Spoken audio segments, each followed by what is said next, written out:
Bienvenidos al episodio 1 de 28 días, el podcast de Ascend Life. Hoy hablamos sobre la trampa del 1%. ¿Por qué abandonas antes de ver resultados? Para empezar este análisis a fondo, quiero plantear una imagen que leí en la documentación y me dejó fascinado. A ver, cuéntame.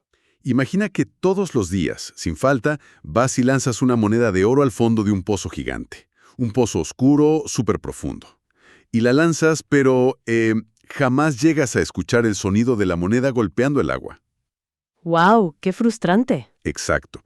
Esa sensación de vacío total, de que no pasa nada, es exactamente cómo se siente llegar a la tercera semana de intentar cambiar cualquier cosa en tu rutina. Es como si el esfuerzo cayera en la nada. Y es que ese sentimiento universal de querer tirar la toalla, de frustración, no es casualidad. Tiene un mecanismo biológico y, de hecho, matemático que es fascinante. Y nuestro objetivo en la charla de hoy es justamente desmontar eso, desarmar por qué la mente humana percibe el abandono como, digamos, la única opción lógica y razonable. Claro.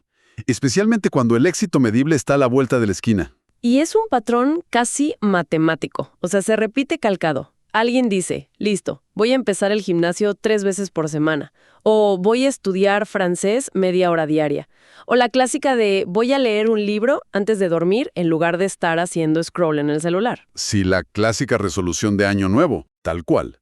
Y la primera semana es pura energía. Estás súper motivado. La segunda semana ya cuesta más, se sostiene a pura disciplina. Pero llega el día 21 más o menos y casi invariablemente, ¡pum!, te estrellas contra un muro. La motivación se esfuma por completo. Totalmente. Y lo que suele pasar ahí es que, frente a ese muro, la persona convierte ese abandono en un juicio moral muy fuerte. Uy, sí, la culpa. Exacto. Empiezan esas narrativas internas súper destructivas de soy un caso perdido o simplemente me falta disciplina, no nací con fuerza de voluntad. Pero, y esto es lo clave de nuestra exploración hoy, desde una perspectiva analítica, no hay ningún fallo moral. Cero. ¿Ah, no? No, es un problema puramente técnico, de verdad. El abandono pasa porque el cerebro está evaluando todo el tiempo el esfuerzo que inviertes contra los resultados que obtienes. Es como un contador. Tal cual, es un contador muy tacaño.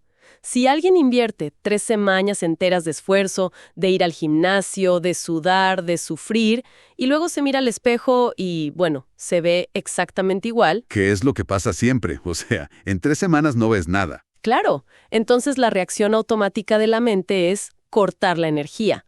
Dice, esto es un desperdicio, hay que proteger los recursos del cuerpo, apaga todo. ¡Wow!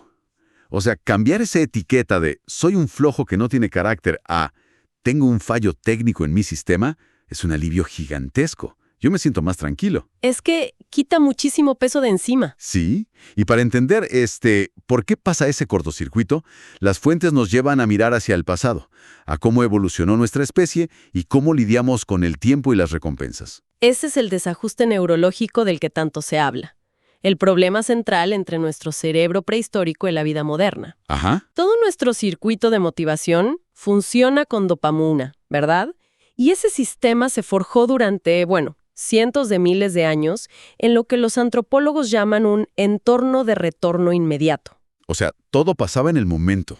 Exactamente. En la prehistoria nadie planeaba a 5 años. Si alguien tenía hambre, salía, cazaba o recolectaba algo y comía. La recompensa, el alivio del hambre, era instantáneo.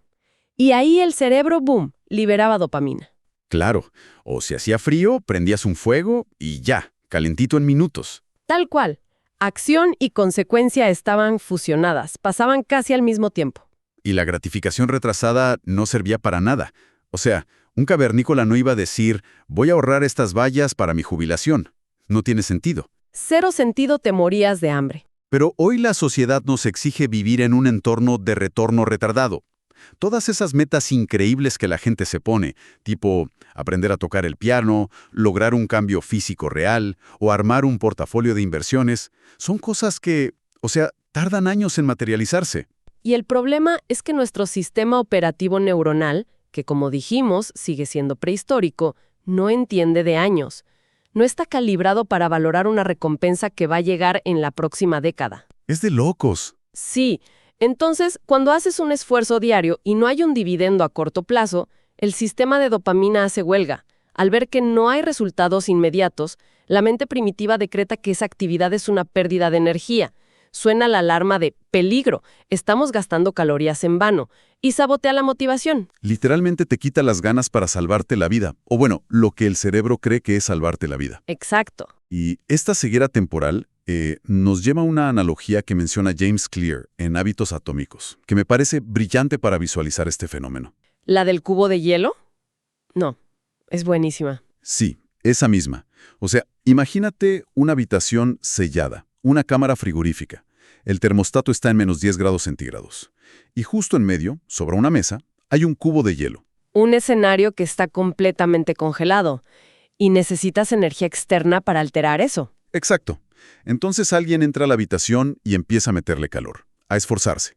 Y la temperatura empieza a subir, pero súper lento. De -10 grados pasa a -9. Luego a -8. Y mientras, la persona está mirando fijamente el cubo de hielo, esperando que pase algo. Y lo interesante aquí es que a nivel de termodinámica, a nivel molecular, todo ese calor ya está haciendo un trabajo brutal. Las partículas del hielo se están agitando. Hay un trabajo profundo y silencioso que ya está sucediendo. Claro, el trabajo está ahí, pero a nivel visual, por fuera, no se ve absolutamente nada.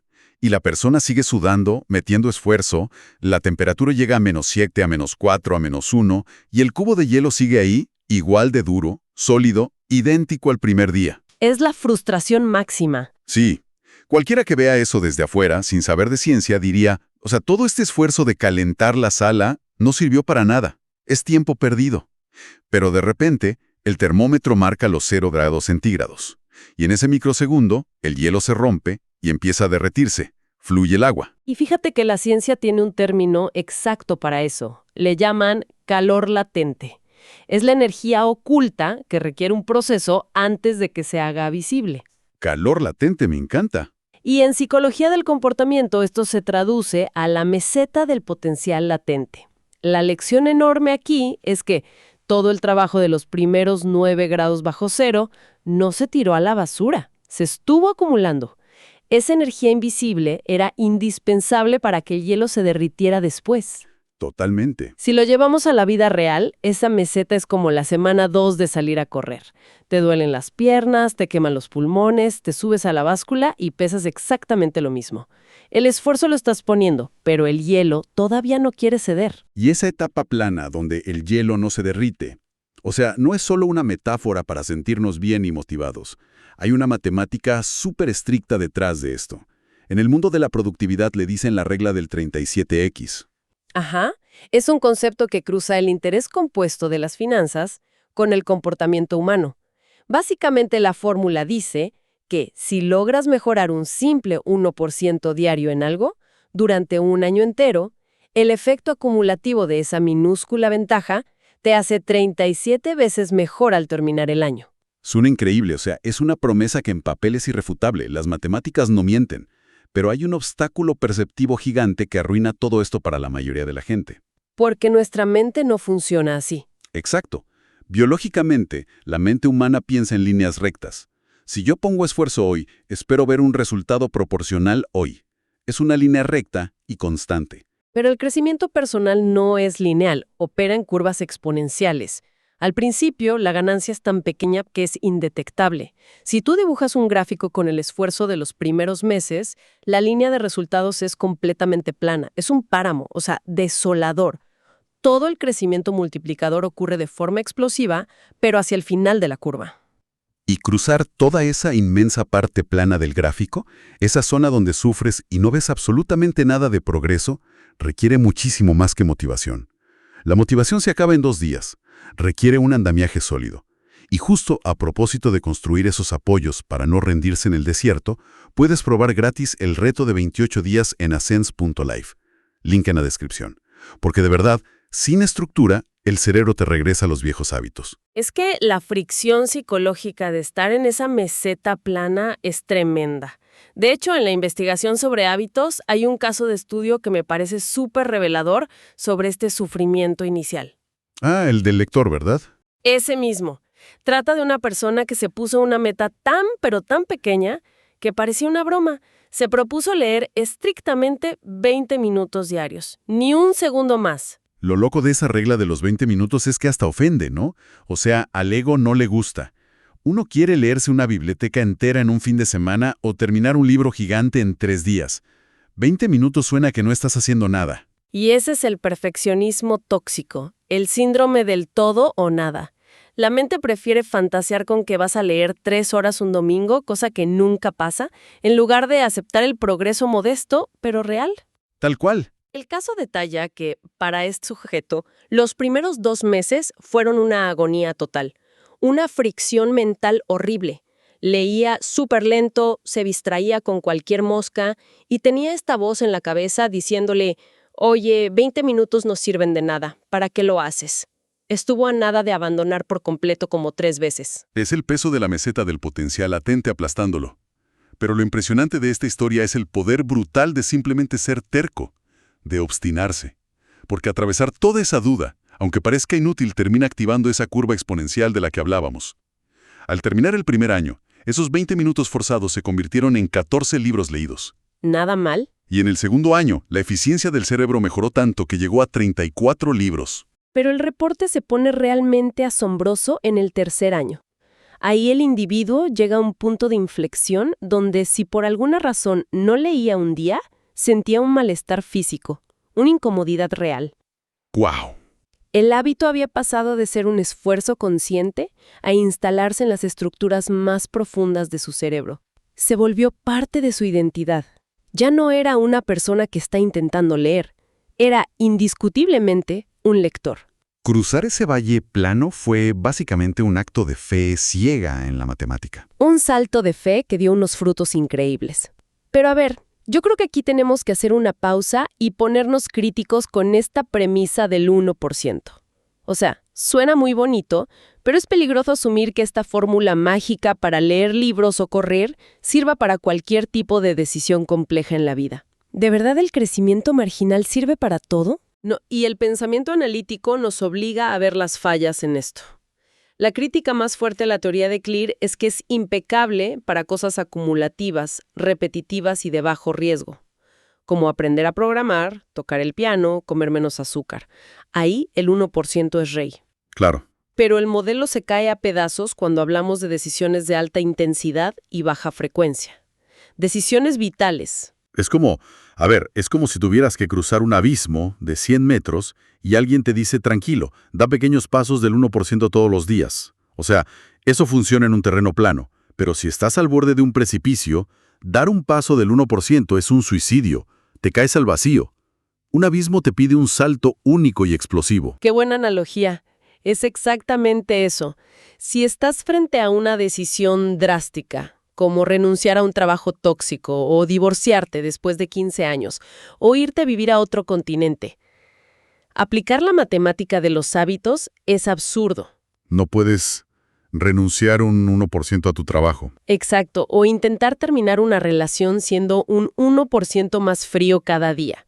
Eso no es sano, solo alarga una dinámica disfuncional.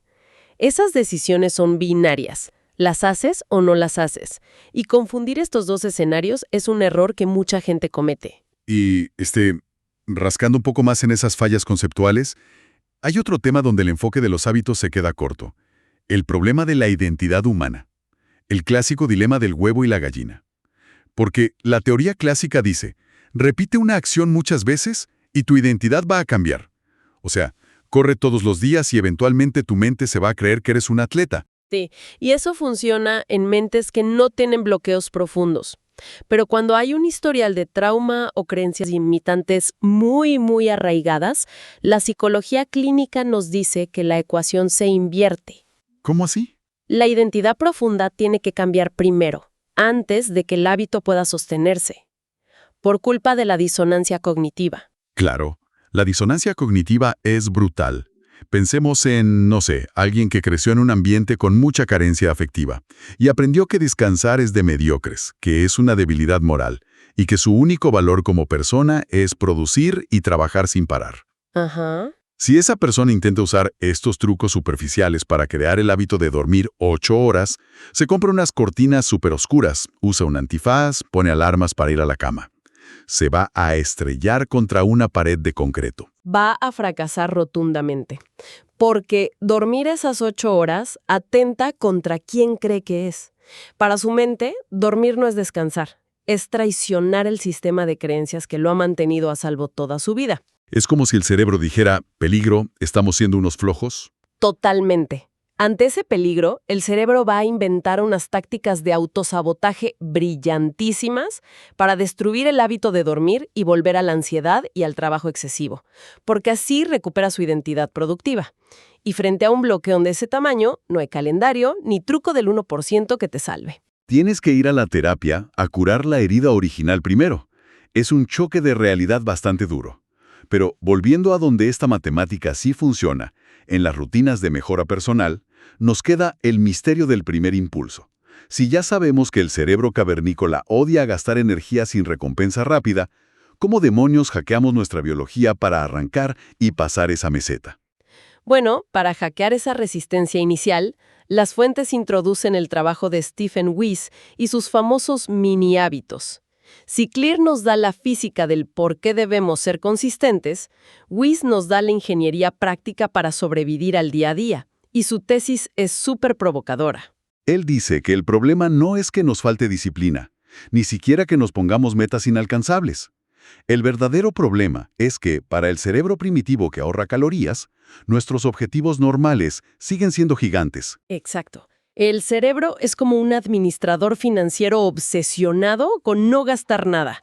Si tú dices, voy a hacer ejercicio 45 minutos, el sistema nervioso proyecta todo el gasto. Buscar la ropa deportiva, acelerar el corazón, sudar, cansarse, luego bañarse. Es un montón de pasos. Es demasiada fricción. La factura de energía es tan alta que la amígdala se dispara y empieza a inventar excusas para evitarlo. Hoy llovió, estoy muy cansado, lo hago mañana. Y ahí mueren los buenos propósitos. Sí. Entonces la genialidad de Geiser es abaratar artificialmente el costo de inicio, llevarlo a niveles que dan risa.